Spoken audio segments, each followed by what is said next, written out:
안녕하세요. 알면 알수록 생활에 도움이 되는 비타민 같은 법률 정보를 제공하는 로운TV의 이상혁 변호사입니다. 정인이 사건으로 온 국민이 슬퍼하고 있는 요즘 한 가지 의문이 드는 내용이 있습니다. 현재 모든 국민이 정인이를 걱정하고 안타까운 사망에 가슴 아파하고는 있지만 정작 재판에서 정인이의 입장을 대변하고 있는 변호인이 한 명도 없다는 것이죠. 오늘 로운TV에서는 많은 국민들이 안타까워하고 그리워하고 있는 정인이에 대해서 막상 재판에서는 아무도 정인이의 변호를 하지 못하고 있는 그 이유와 현실에 대해서 살펴보도록 하겠습니다. 먼저 아동학대 범죄의 처벌 대행하는 특례법, 소위 우리가 아동학대 처벌법이라고 부르는 위 법률 제16조에는 성폭력 범죄의 처벌 대행하는 특례법을 준용해서 아동학대 범죄 사건의 피해 아동에 대한 변호인 선임의 특례 규정을 두고 있는데, 그 규정을 보면 피해자, 즉 아동학대 처벌법에 환치시켜 본다면 피해 아동과 그 법정 대리인은 변호사를 선임할 수 있고, 피해 아동에게 변호사가 없는 경우에는 검사가 국선 변호인을 지정할 수 있도록 되어 있습니다. 그리고 아동학대 처벌법 제49조에서는 법원의 직권, 그리고 피해 아동의 법정 대리인 등의 신청에 따라 피해 아동에게 국선 보조인을 선정할 수 있는 규정을 두고 있는데, 참고적으로 아동보호 사건에서는 변호인을 보조인으로 호칭하는데, 어쨌든 피해 아동에게 장애가 있는 경우나 빈곤 등의 사유로 변호인, 즉 보조인 선임이 어려운 경우, 그 밖에 판사가 보조인이 필요하다고 인정하는 경우, 그리고 형사소송법 제33조 제1항에 따라 아동학대 행위자가 구속된 때 등에 있어서는 국선 변호인, 즉 국선 보조인의 선임이 가능한 경우를 마련하고 있습니다. 그런데 이러한 규정들에도 불구하고 정인이의 경우에는 변호인, 최소 국선 변호인조차도 지정이 되지 않고 있습니다. 그 이유는 무엇일까요? 그것은 아동학대 처벌법이 피해 아동이 아동학대로 살해된 경우를 아동학대 범죄로 규정하고 있지 않기 때문인데요. 아동학대 처벌법 제2조에서는 아동학대가 원인이 되어 고의로 아동을 살해한 경우에 대해서는 아동학대 범죄로 규정하고 있지 않고 있는 것이죠. 그렇기 때문에 아동학대 처벌법에서 규정하고 있는 변호인 특례 또는 국선 보조인 규정이 아동이 고의범죄로 살해된 경우에 있어서는 적용이 될 수가 없는 것인데, 이 사건 정인이 사건이 특히 위와 같은 법의 사각지대에 놓여 있기 때문에 양모의 살해 고의에 따라 살해된 것으로 현재 재판이 진행되고 있는 정인이의 경우에는 아동학대 처벌법에서 규정하는 국선 보조인 규정을 통해서 보호가 될 수가 없는 것이죠. 그렇다면 국선 보조인, 즉 국선 변호인이 안 된다면 사선 변호인 선임을 고려하면 되지 않을까라는 고민도 해볼 수가 있을 것인데, 아동학대 사건의 경우 피해 아동의 변호인은 법정 대리인인 보호자가 신청해서 변호인을 선임하는 것이 법률 규정인데,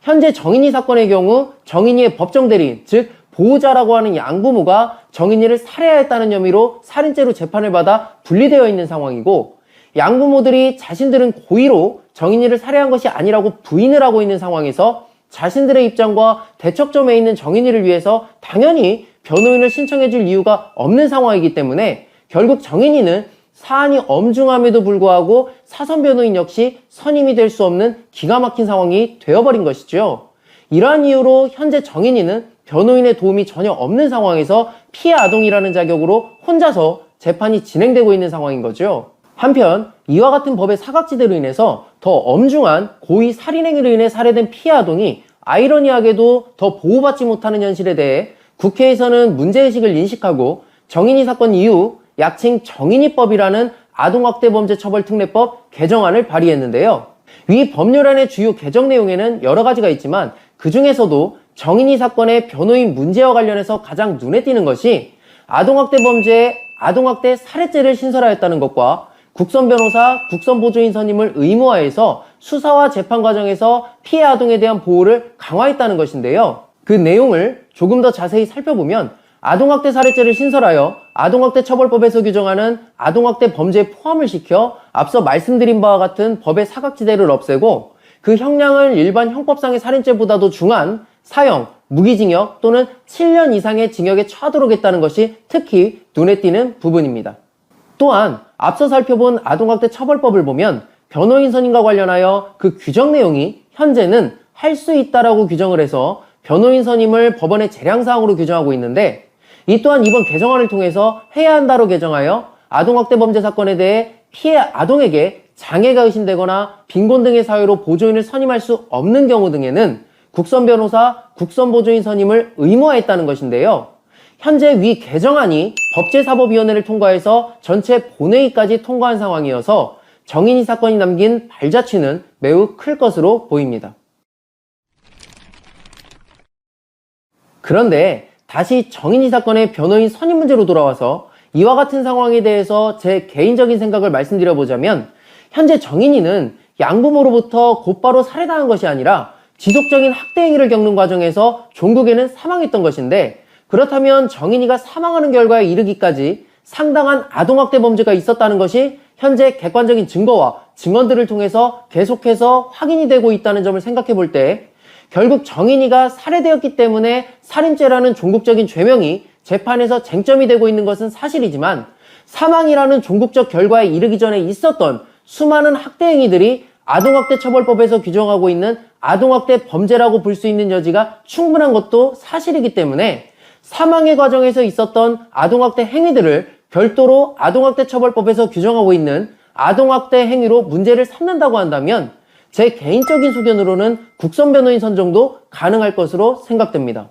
특히 최초 양모에 대해서는 아동학대 치사 혐의로 공소가 제기되었던 것이 사실이었고, 그리고 그 내용은 아동학대처벌법에서 아동학대 행위로 규정하고 있는 것도 사실이기 때문에, 그렇다면 이는 수사기관에서도 이미 정인이의 사망 이전에 아동학대처벌법에서 규정하는 아동학대 행위가 있었다는 것에 대한 인지가 있었다는 것을 반증하는 것이기 때문에, 위와 같은 점을 근거로 아동학대처벌법 제16조에 근거한 검사의 국선 변호인 선정을 통해서, 또는 아동학대처벌법 제49조에 따른 법원의 직권을 통해서 정인이에게도 국선 변호인 선정이 가능하지 않을까라는 제 개인적인 생각이 들기도 합니다. 오늘은 정인이 사건에 대한 국민적 관심이 상당함에도 불구하고 정작 재판에서의 정인이는 아무런 법률적 조력자가 없이 혼자서 재판이 진행되고 있는 다소 기가 막힌 상황에 대해서 살펴보았습니다. 아동에 대한 높은 이해도와 함께 아동학대 범죄에 대해서 보다 전문적인 지식을 가진 변호사가 있다고 한다면, 자신의 범죄 사실에 대해서 다소 납득이 되지 않는 변소를 이어가고 있는 양부모에 대해 정인이가 받았던 학대 행위에 대한 입증이 보다 수월할 수도 있을 것 같은데, 법의 사각지대로 인해 아무런 조력이 없이 정인이 재판이 진행되고 있는 부분에 대해서는 정말 안타까운 부분이 아닐 수 없을 것 같습니다. 더욱이 사정이 이러함에도 불구하고 정작 이러한 사정을 알고 있는 변호사들마저도 정인이 사건에 대한 정확한 정보 전달이나 실질적인 조력을 제공하고 있지 않으면서도 오로지 관심만을 집중시키기 위해 정인이 사건의 가십거리에만 집착하고 사안의 본질을 호도하면서 아무런 근거도 없이 내가 정인이 지킴이 변호사다, 내가 정인이 수호자다, 정인이를 위해서 끝까지 싸우겠다라는 등의 공허한 외침만을 내놓고 있는 현실을 볼 때 더더욱 정인이가 가엽게 느껴지는 것은 저 혼자만의 생각은 아닐 것이라 생각합니다. 이런 때일수록 우리가 더욱더 관심을 가지고 정인이가 절대 혼자가 아니라는 점을 보여주어야 할 것입니다. 다시 한번 삼가 고인의 명복을 빕니다. 지금까지 로운TV의 이상혁 변호사였습니다.